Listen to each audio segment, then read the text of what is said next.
Okay, Cubs fans, let's have a talk. Now, my father was a lifelong Cubs fan.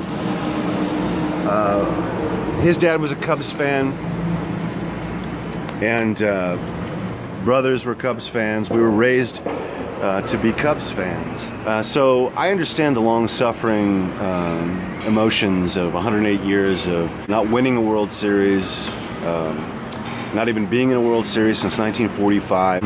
Think about this, Cubs fans. When was the last time you ever succeeded at anything because you panicked at every available opportunity?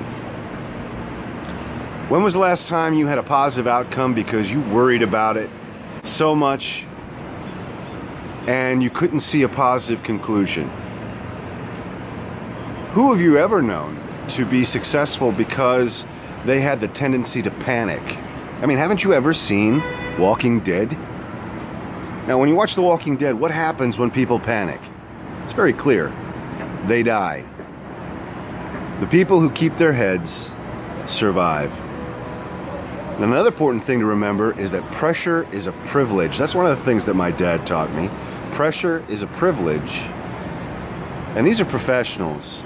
If a butterfly can flap its wings in China and affect the weather here, imagine the power of your positive thinking and the support of your team, no matter where they are or no matter where you are.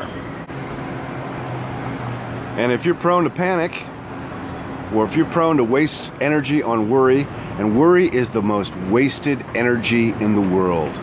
No one ever kept anything from happening or made anything happen by worrying about it. That's the greatest myth ever perpetuated on the human species. Oh, if you worry about something, eventually it'll all work out. No.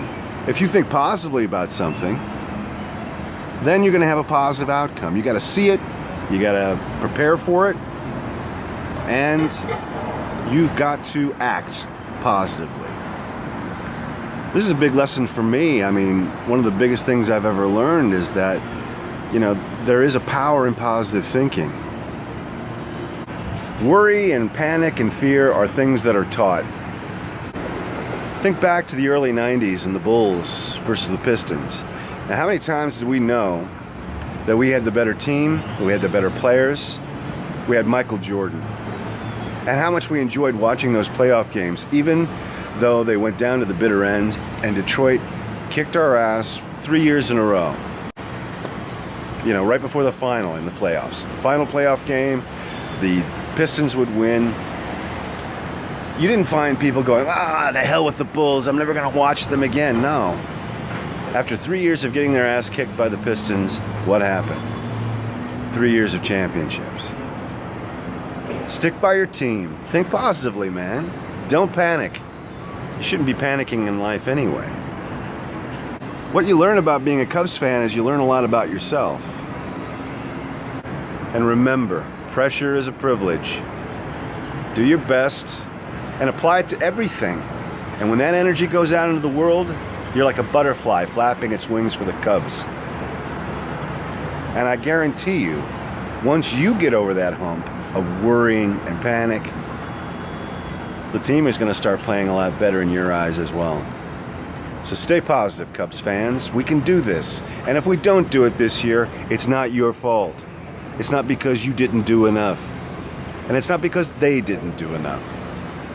These kids are playing their hearts out for us. And let's support them no matter what happens. Addison Russell, you rock, man.